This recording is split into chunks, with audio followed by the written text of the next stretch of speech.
पहला बाब।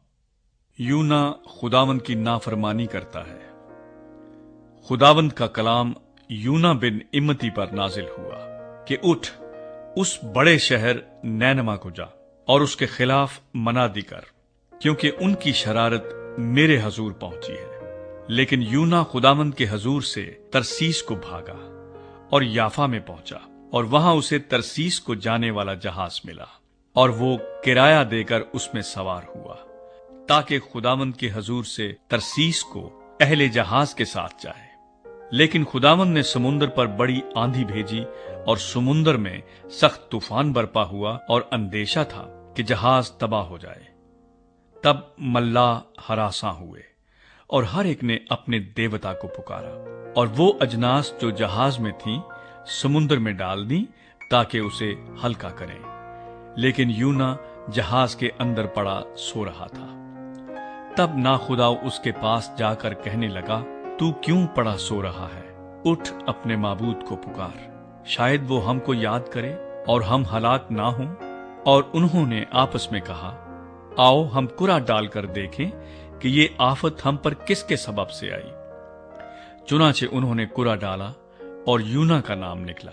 तब उन्होंने उससे कहा, तू हमको बता कि ये आफत हम पर किसके सबब से आई है। तेरा क्या पेशा है और तू कहां से आया है? तेरा वतन कहां है और तू किस कौम का है? उसने उनसे कहा, मैं इब्रानी हूं और खुदावंद आसमान के खुदा बहरो बर के खालिक से डरता हूं। तब वो खौफसदा होकर उससे कहने लगे, तूने ये क्या किया?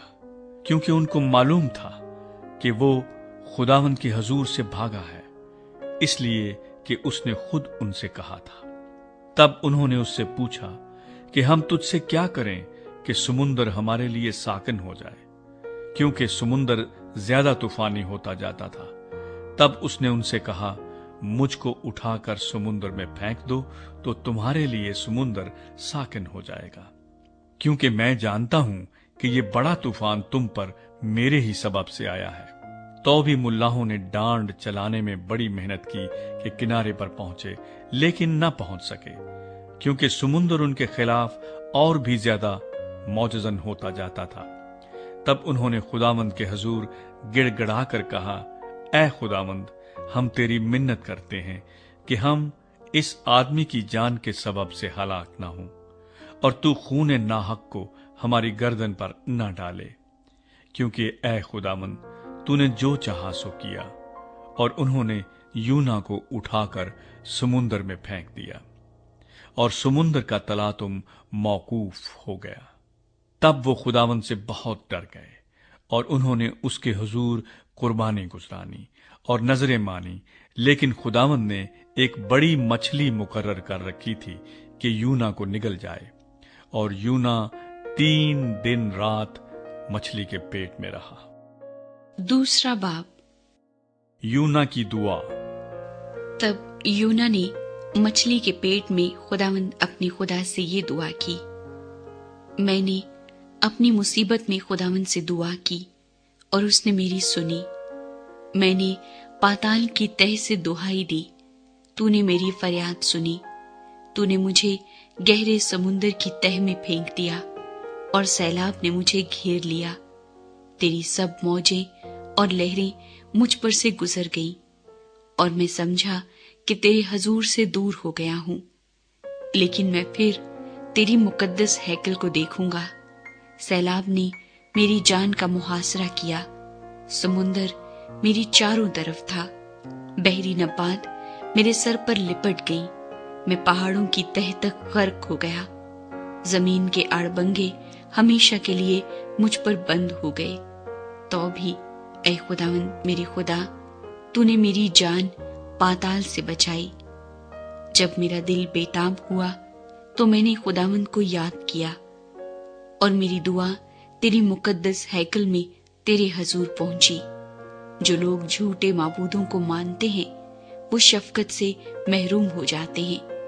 मैं हम्द करता हुआ तेरे हजूर कुर्बानी गुजरानूंगा। मैं अपनी नजरें अदा करूंगा। नजात खुदावंद की तरफ से है। और खुदावंद ने मछली को हुक्म दिया, और उसने यूना को खुशकी पर उगल दिया।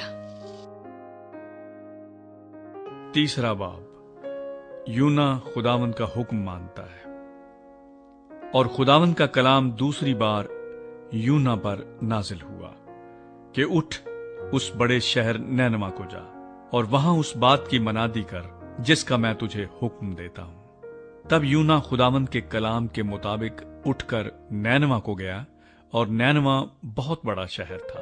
उसकी मुसाफत 3 दिन की राह थी। और यूना शहर में दाखिल हुआ और 1 दिन की राह चला। उसने मनादी की और कहा, 40 रोज के बाद नैनवा बर्बाद किया जाएगा। तब नैनवा के बाशिंदों ने खुदा पर ईमान लाकर रोजे की मनादी की, और अदना व आला सब ने टाट ओढ़ा। और ये खबर नैनवा के बादशाह को पहुंची, और वो अपने तख्त पर से उठा और बादशाही लिबास को उतार डाला और टाट ओढ़कर राख पर बैठ गया। और बादशाह और उसके अरकान दौलत के फरमान से नैनवा में ये ऐलान किया गया और इस बात की मनादी हुई कि कोई इंसान या हैवान गल्ला या रमा कुछ न चखे और न खाए पिए, लेकिन इंसान और हैवान टाट से मुलब्बस हों और खुदा के हजूर गिरिया व जारी करें, बल्कि हर शख्स अपनी बुरी रविश और अपने हाथ के जुल्म से बाज आए। शायद खुदा रहम करे और अपना इरादा बदले और अपने कहरे शदीद से बाज आए और हम हलाक न हों। जब खुदा ने उनकी ये हालत देखी कि वो अपनी अपनी बुरी रविश से बाज आए, तो वो उस अजाब से जो उसने उन पर नाजिल करने को कहा था बाज आया और उसे नाजिल ना किया। चौथा बाब। यूना की नाराजगी और खुदा का रहम।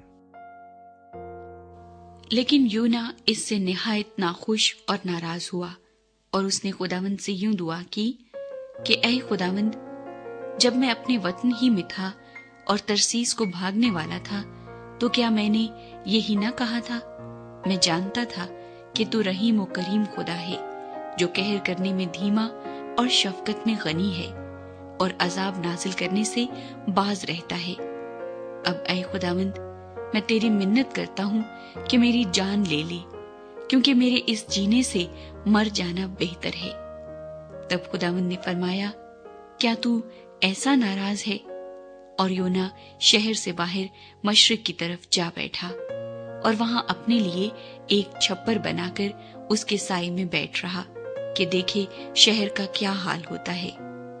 तब खुदावंद खुदा ने कद्दू की बेल उगाई और उसे यूना के ऊपर फैलाया कि उसके सर पर साया हो और वो तकलीफ से बचे। और यूना उस बेल के सबब से निहायत खुश हुआ। लेकिन दूसरे दिन सुबह के वक्त खुदा ने एक कीड़ा भेजा जिसने उस बेल को काट डाला और वो सूख गई।